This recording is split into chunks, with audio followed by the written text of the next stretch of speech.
आप सभी के लिए एक इंपॉर्टेंट क्वेश्चन लेकर आया हूं जिसका आंसर आपको कमेंट सेक्शन में देना है। क्वेश्चन यहां पर ये है कि name the Indus valley civilisation site located in Gujarat which was famous for shell objects. ठीक है, आपको बताना है कि इंडस वैली सिविलाइजेशन की वो साइट कौन सी है जो कि गुजरात में लोकेटेड थी और जो शेल ऑब्जेक्ट्स के लिए यहाँ पर फेमस थी। बहुत ही इंपॉर्टेंट क्वेश्चन है ये। क्वेश्चन आप अपने एग्जामिनेशन में भी जरूर देखेंगे और इसका अगर आपको आंसर पता है आप उसे कमेंट सेक्शन में जरूर मेंशन करें। Hello students, welcome to super grades. My name is Abhishek Pandey और आज मैं आप सभी के लिए एक नया सेशन लेकर आया हूं। और आज का जो हमारा ये सेशन होगा, इस सेशन में हम इंपॉर्टेंट क्राफ्ट प्रोडक्शन वाले जो सेंटर्स हैं इंडस वैली सिविलाइजेशन के, उनके बारे में डिस्कशन करेंगे। इस पूरे के पूरे सेशन में आपको इस क्वेश्चन का भी आंसर यहाँ पर मिल जाएगा और इसी से रिलेटेड बहुत सारी इंफॉर्मेशन मैं आपको बताऊंगा जो कि आपके एग्जामिनेशन के लिए बहुत इंपॉर्टेंट यहाँ पर होने वाली है। सबसे पहले अगर हम देखेंगे तो पाकिस्तान में एक लोकेटेड साइट है और उसका नाम यहाँ पर क्या है, उसका नाम है हड़प्पा। तो हड़प्पा के बारे में हम यहाँ पर बात कर रहे हैं। हड़प्पा में भी कई सारे इंपॉर्टेंट क्राफ्ट आपको मिले हैं जिनका यूज करके हिस्टोरियंस ने, आर्कियोलॉजिस्ट ने हमें अलग अलग तरीके की इंफॉर्मेशन यहाँ पर प्रोवाइड करी है। तो पाकिस्तान में लोकेटेड एक साइट है जिसका नाम क्या है, हड़प्पा। हड़प्पा से हमारे सामने कौन कौन सी इंफॉर्मेशन है, तो आप एक इस तरीके का एक स्टैचू देख सकते हैं जिसमें ह्यूमन एनाटॉमी को बहुत अच्छी तरीके से यहाँ पर रिफ्लेक्ट कराया गया है। दूसरी इंफॉर्मेशन अगर आप देखोगे तो यहाँ पर आपको ग्रेनरीज का एग्जाम्पल देखने को मिल रहा है। ग्रेनरीज बेसिकली एक तरीके के वेयर हाउसेस यहाँ पर होते थे। जो भी एग्रीकल्चर वगैरह में सरप्लस प्रोडक्शन यहाँ पर होता है उन सब चीजों को स्टोर करने का काम यहाँ पर किया जाता था। तीसरी इंपॉर्टेंट बात अगर आप देखोगे तो इस तरीके के बुलक कार्ट्स वगैरह देखने को मिले हैं जिसके थ्रू हमें ये पता चलता है कि सामान को एक जगह से दूसरी जगह पर किस तरीके से यहाँ पर लेकर जाया जाता था। फिर उसके बाद अगली साइट अगर हम देखेंगे तो ये भी पाकिस्तान में ही लोकेटेड है और इस साइट का नाम क्या है, मोहनजोदारो। ठीक है, या मोहनजोदारो जो भी बोल रहे हैं आप। तो मोहनजोदारो जो है वो पाकिस्तान में है। यहाँ पर भी अलग अलग तरीके के क्राफ्ट वगैरह जो है वो देखने को मिले हैं। ये भी एक इंपॉर्टेंट सेंटर था। जैसे सबसे पहले अगर आप देखोगे तो एक ग्रेट बाथ का एग्जाम्पल जो है वो हमारे सामने प्रेजेंट किया गया है। तो ग्रेट बाथ है यहाँ पर भी ग्रीनरी आपको देखने को मिलते हैं। कई बार एग्जामिनेशन में एक क्वेश्चन पूछा जाता है कि मोहनजोदारो का जो सिटिडल था वहां की सबसे बड़ी बिल्डिंग कौन सी थी। तो ऑप्शन में ग्रेट बाथ भी होता है, ग्रीनरी भी होता है। आपको ये ध्यान रखना है कि अगर ये क्वेश्चन आएगा तो इसका आंसर ग्रेट बात नहीं होगा। मोहनजोदारो के सिटाडेल में जो सबसे बड़ी बिल्डिंग यहाँ पर थी उसका नाम है ग्रेनरी। सबसे इंपॉर्टेंट बात अगर आप देखोगे तो यहाँ पर क्या है कि एक ब्रॉन्ज स्टैचू यहाँ पर मिला है डांसिंग गर्ल का। ये कहां से मिला है, ये मोहनजोदारो से मिला है। सुपर इंपॉर्टेंट इंफॉर्मेशन है गाइस। एडिशनल इंफॉर्मेशन भी आप इसको यहाँ पर कंसीडर कर सकते हैं कि जो ब्रॉन्ज स्टैचू यहाँ पर मिला है डांसिंग गर्ल का, वो कहां से मिला है, वो मोहनजोदारो से मिला है, जो कहां पर लोकेटेड है, जो पाकिस्तान में लोकेटेड है। इसके अलावा अगर आप देखोगे तो सील्स इंडस वैली सिविलाइजेशन में बहुत सारी मिली है। एक प्रोटो शिवा की जो सील है वो कहां से मिली है, वो भी मोहनजोदारो से यहाँ पर मिली है। तो प्रोटो शिवा वाली जो सील आपको देखने को मिल रही है ये Indus valley civilisation site Mohenjodaro से रिलेटेड है।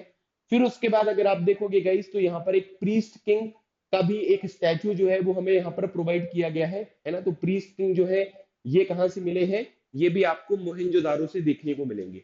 फिर उसके बाद अगर आप देखोगे तो मोहनजोदारो पाकिस्तान में है, कॉटन वगैरह का कल्टीवेशन वहां पर है, तो कॉटन का भी एविडेंस जो है वो आपको मोहनजोदारो में देखने को मिलेगा। तो जितनी भी इंफॉर्मेशन मैं आपको बता रहा हूं इन्हें टेबल फॉर्मेट में उस पर्टिकुलर लोकेशन के आगे नोट कर लीजिए। इनमें से कोई सा भी क्वेश्चन आपके पेपर में डायरेक्टली यहाँ पर पूछा जा सकता है। अगली बात करेंगे, अगली जो हमारी साइट है वो भी कहां पर है, वो भी पाकिस्तान में है। और पाकिस्तान में लोकेटेड इस साइट का नाम क्या है, इसका नाम है चनुदारो। तो आपसे ना कई बार ये भी पूछ लेते हैं कि चनुदारो कहां पर लोकेटेड थी। तो चनुदारो जो है वो पाकिस्तान में है। और चनुदारो के बारे में आपको ये ध्यान रखना बहुत जरूरी है कि चनुदारो जो है वो बीड मेकिंग के लिए या क्राफ्ट प्रोडक्शन के लिए बहुत ही फेमस साइट था। मतलब बहुत ही टाइनी सेटलमेंट था। यहाँ पर आपको सिटेडल वगैरह भी देखने को नहीं मिलेगा। चनुदारो जो है वो बीड मेकिंग के लिए स्पेशली जो है वो यहाँ पर फेमस आपको एक इंडस वैली सिविलाइजेशन की साइट यहाँ पर देखने को मिलती है। साथ ही साथ यहाँ पर एक एडिशनल और बहुत ही इंटरेस्टिंग फैक्ट मैं आपको बताने वाला हूं, दैट इज कि यहाँ पर एक डॉग एक कैट को चेस कर रहा है इसके भी पंजों के निशान जो है वो यहाँ पर चनुदारों में लोकेटेड आपको देखने को मिले हैं। तो बीड मेकिंग के लिए जो फेमस यहाँ पर इंडस वैली सिविलाइजेशन साइट है उसका नाम क्या है? उसका नाम है चनुदारो, जो कहां पर लोकेटेड है? जो पाकिस्तान में लोकेटेड आपको देखने को मिलता है। अगली बात करेंगे गाइस, पाकिस्तान में ही एक और लोकेटेड साइट है जिसका नाम है बालाकोट। ठीक है, तो बालाकोट एयर स्ट्राइक आप सभी लोगों ने यहाँ पर सुना होगा, है ना। अभिनंदन वर्तमान जी जो हमारे अब ग्रुप कैप्टन है उनके बारे में भी आपने सुना होगा। तो पाकिस्तान में एक लोकेटेड साइट है जिसका नाम है बालाकोट, और बालाकोट जो है वो यहाँ पर कोस्टल एरिया है। ठीक है, आप देख सकते हैं ये सी के साथ बॉर्डर वगैरह यहाँ पर बना रहा है। तो इससे ही आपके दिमाग में एक चीज क्लियर होनी चाहिए कि बालाकोट यहाँ पर क्यों फेमस होगा। शेल ऑब्जेक्ट्स के लिए यहाँ पर ये फेमस होगा। तो आप ये देख सकते हैं मोतियों वगैरह से रिलेटेड जो भी अलग अलग तरीके के ऑब्जेक्ट्स होते हैं, उनकी कटिंग वगैरह होती है, उनके शेप वगैरह वाला काम होता है, ये सब चीजें आपको बालाकोट में देखने को मिलेंगी। तो कई सारे लोग जिन्होंने कमेंट सेक्शन में यहाँ पर आंसर किया है, ऐसा हो सकता है कि आपने आंसर में क्या लिखा हो, बालाकोट लिखा हो, लेकिन बालाकोट गुजरात में नहीं है। गुजरात वाली साइड का नाम आपको लिखना था, ये तो पाकिस्तान में हो गया, तो वो आंसर फिर आपका गलत हो जाएगा। ठीक है, चलिए आगे बढ़ते हैं गाइस। अगली जो इंपॉर्टेंट इंफॉर्मेशन है वो कौन सी है? वो गुजरात की साइट है। गुजरात की साइट का नाम अगर हम देखेंगे तो ये कौन सा है? ये लोथल है। ठीक है, तो लोथल बहुत ही इंपॉर्टेंट साइट है, डॉकयार्ड वगैरह के लिए ये फेमस है, आप सभी को पता है। तो लोथल जो है वो कहां पर है? गुजरात में आपको देखने को मिलेगा। यहाँ पर भी क्राफ्ट आपको अलग अलग मिले हैं। सबसे पहली बात अगर आप देखोगे तो एक आर्टिफिशियल डॉकयार्ड जो है वो यहाँ पर देखने को मिलता है, जिसके थ्रू हमें ट्रेड वगैरह की इंफॉर्मेशन यहाँ पर पता चलेगी। लेकिन आपको ये ध्यान रखना है कि लोथल में भले ही डॉकयार्ड है, लेकिन यहाँ पर शिप बिल्डिंग इंडस्ट्रीज के कोई एविडेंस हमको यहाँ पर नहीं मिले। साथ ही साथ लोथल में अगर आप देखोगे तो आपको मेटलर्जी वगैरह का भी यहाँ पर क्या है कि एविडेंस देखने को मिला है। लोथल में अगर आप देखोगे तो राइस के एविडेंस यहाँ पर मिले हैं, जैसे लोथल और रंगपुर। राइस बहुत ज्यादा इंडस वैली सिविलाइजेशन में यूज नहीं होता था, कुछ साइट से ही हमें इसके एविडेंस मिले हैं। फॉर एग्जाम्पल लोथल हो गया और रंगपुर हो गया, तो राइस हस्क यहाँ पर देखने को मिलेगा। इसके साथ ही साथ अगर आप देखोगे गाइस तो यहाँ पर क्या है कि ये यज्ञ कुंड जो है ये आपको देखने को मिलते हैं, जिन्हें हम फायर ऑल्टर्स यहाँ पर कहते हैं। तो फायर ऑल्टर्स जो है वो कहाँ पर मिले हैं? फायर ऑल्टर्स के बारे में अगर आप देखोगे तो ये आपको लोथल में देखने को मिले हैं। ठीक है, तो यहाँ पर क्या हो गया? डॉकयार्ड हो गया, राइस हो गया और फायर ऑल्टर्स, ये सारी चीजें लोथल से मिली है। और लोथल जो है वो गुजरात की एक इंपॉर्टेंट साइट आपको देखने को मिलती है। इसके साथ ही साथ गाइज अगर आप अगली चीज देखेंगे तो यहाँ पर ना चेस बोर्ड का, ठीक है, चेस बोर्ड का भी एक पर्टिकुलर जो है वो एविडेंस हमको यहाँ पर मिला है। ऐसा माना जाता है कि लोग अपनी, है ना, फ्री टाइम पे चेस वगैरह यहाँ पर खेलते रहे होंगे, उसकी इंफॉर्मेशन भी आपको यहाँ पर प्रोवाइड करी गई है। इसके साथ ही साथ अगर आप देखोगे तो यहाँ पर ये रेड कलर का स्टोन आपको देखने को मिल रहा है। इस रेड कलर के स्टोन को हम क्या बोलते हैं? कार्नेलियन।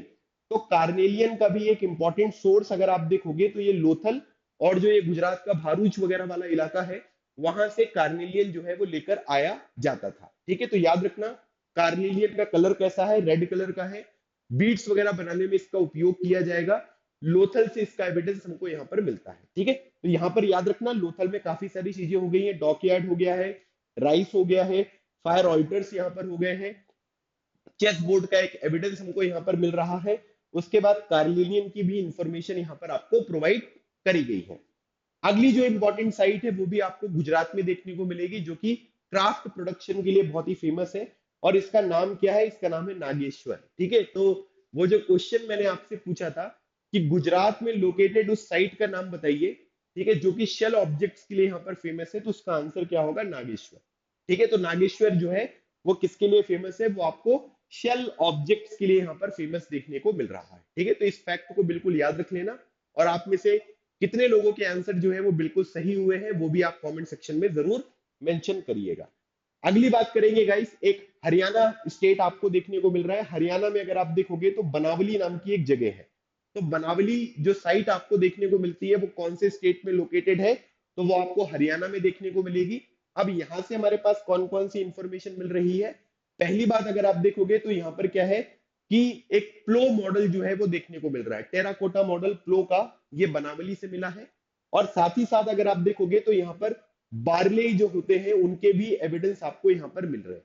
ठीक है, तो आपको याद रखना है कि अगर हम लोग पूछेंगे कि भैया ये बताओ कि कौन कौन सी जगह है जहां पर टेराकोटा मॉडल ऑफ प्लो मिला है, तो एक तो बनावली हो गया, और दूसरा अगर आप देखोगे तो वो आपको मिलेगा चोलिस्तान। ठीक है, चोलिस्तान जो है वो आपको पाकिस्तान में देखने को मिलेगा। तो टेराकोटा मॉडल ऑफ प्लो जो है वो बनावली में है। बनावली कहां पर है? वो आपको देखने को मिलता है हरियाणा में, और यहां से आपको बारले के भी एविडेंस जो है वो देखने को मिले हैं। इसी तरीके से गाइस, अगर हम पाकिस्तान की एक और इंपॉर्टेंट साइट के बारे में बात करेंगे, तो पाकिस्तान की साइट है जिसे बोलते हैं कोट दिजी, है ना। तो कोट दिजी से भी हमारे सामने अलग अलग तरीके के आर्टिफैक्ट्स जो है वो निकल कर सामने आ रहे हैं। अलग अलग तरीके के क्राफ्ट प्रोडक्शन के बारे में यहाँ पर बात होती है। इसमें अगर आप देखोगे तो यहाँ पर आप ये देखिए, काफी सारी चीजें जो है वो निकल कर सामने आएंगी। जैसे ये कोट दिजी की एक इंफॉर्मेशन है, तो कोट दिजी में भी अगर आप देखोगे तो आपको अलग अलग तरीके के क्राफ्ट वगैरह की इंफॉर्मेशन यहाँ पर दी जाती है। लेकिन एज सच हमारे पास कोई एविडेंस यहाँ पर अवेलेबल नहीं है कि भैया ये वाली चीज केवल इसी जगह पर यहाँ पर मिल रही है। जैसे हम बाकी चीजों के बारे में बात कर रहे हैं कि हाँ स्पेसिफिक इंफॉर्मेशन है कि ये चीज यहीं पर है, तो इसके बारे में एज सच कोई बहुत ज्यादा मेजर हमारे पास एविडेंस नहीं है कि ये केवल चीज यहीं पर मिलती है। लेकिन कोटदीजी भी एक इंपॉर्टेंट जो है वो क्राफ्ट प्रोडक्शन सेंटर जो है वो पाकिस्तान में आपको देखने को मिलेगा। फिर उसके बाद हम बात करेंगे शौर्तुगई। शौर्तुगई जो है वो कहां पर है? ये अफगानिस्तान में है। ठीक है, पहली बात। दूसरी बात, अगर आप देखोगे तो यहाँ पर एक ब्लू कलर का प्रेशियस स्टोन जो है वो देखने को मिलता है, जिसे हम क्या बोलते हैं? Lapis lazuli. तो लापिस लजुली ब्लू कलर का स्टोन है। इसकी इंफॉर्मेशन जो है वो हमें कहाँ से मिली है? शौर्तुगई से, जो कि अफगानिस्तान में है। शौर्तुगई में ना आपको कैनल के भी एविडेंस जो है वो देखने को मिलेंगे, नहरों की भी जो जानकारी है वो यहाँ पर आपको देखने को मिलती है। सिंध वगैरह वाला रीजन अगर आप देखोगे, जो इंडियन सबकॉन्टिनेंट का पार्ट था, उस टाइम पीरियड पर कई लोग ये मानते हैं कि हो सकता है कि वहां पर भी कैनल्स वगैरह रही हो, लेकिन वो सिल्ट डाउन यहाँ पर हो गई होगी। मतलब अभी के टाइम पीरियड पर हमने जब यहाँ पर एक्सकवेशन वगैरह किया तो उसकी कोई इंफॉर्मेशन जो है वो हमारे पास अवेलेबल नहीं है। तो ये जितनी भी इंफॉर्मेशन मैंने आपको बताई, जितने भी अलग अलग तरीके के सोर्सेस मैंने आपको बताए, इनसे हमको एक बहुत इंपॉर्टेंट इंफॉर्मेशन जो है वो ये पता चलती है कि ये सारे के सारे वो सेंटर्स हैं जहां पर क्राफ्ट को प्रोड्यूस किया जाता था। वो क्राफ्ट किसी तरीके के भी हो सकते हैं, टेराकोटा के हो सकते हैं, कार्नेलियन के हो सकते हैं, शेल ऑब्जेक्ट्स के हो सकते हैं, लापिस लजूली के यहाँ पर हो सकते हैं। गोल्ड वगैरह की भी इंफॉर्मेशन आपको हड़प्पा मोहनजोदारो में होर्डिंग में यहाँ पर मिली है, तो वो सब चीजें भी आप इंक्लूड कर सकते हैं। तो बेसिक इंफॉर्मेशन ये है कि जितने भी इंपॉर्टेंट सिटीज आपको देखने को मिल रही है और वहां पे कौन कौन से सोर्सेस आपको बताए गए हैं, उनको आपको याद रखना है। इन्हीं से रिलेटेड आपके एग्जामिनेशन में क्वेश्चन जो है वो यहाँ पर पूछा जाएगा। तो गाइज ये था आज का हमारा सेशन। आई होप आपको ये सेशन अच्छा लगा होगा। जितनी भी चीजें मैंने आपके साथ डिस्कस करी हैं उनको नोट कर लिया होगा, और आप इनको रिवाइज करके अपने एग्जामिनेशन में बिल्कुल सही करेंगे। अगर आप हमारे साथ अपने सीयूटी एग्जामिनेशन की प्रिपरेशन करना चाहते हैं तो ये कुछ इंपॉर्टेंट लिंक्स है, इनको आप जरूर विजिट करें, या डिस्क्रिप्शन में भी आपको कोर्सेज की लिंक मिल जाएगी, उनको जरूर विजिट करें। अगर आप हमारे साथ प्रिपरेशन करेंगे और आप चाहते हैं कि कोर्सेज में आपको कुछ डिस्काउंट यहाँ पर मिल जाए, तो मेरा कूपन कोड आप यहाँ पर यूज कर लीजिएगा जिसका नाम है बॉन्ड। उस टाइम पीरियड पर जो भी मैक्सिमम अवेलेबल डिस्काउंट होगा वो आपको यहाँ पर प्रोवाइड कर दिया जाएगा, और उसके थ्रू आप उस कोर्स में एनरोल करके अपने एग्जामिनेशन के लिए चीजों को प्रिपेयर कर पाएंगे। वीडियो पसंद आया तो वीडियो को लाइक शेयर करना बिल्कुल ना भूले। चैनल को जरूर सब्सक्राइब करें ताकि इस तरीके की रेगुलर वीडियोस की अपडेट आपको मिलती रहे और आप अपने एग्जामिनेशन में चीजों को अच्छे से प्रिपेयर कर पाए। अगले सेशन में एक नए टॉपिक के साथ मैं आपसे फिर मिलूंगा। तब तक keep smiling and keep preparing. लगे रहो, एग्जाम क्लियर करो। Thank you so much. जय हिंद।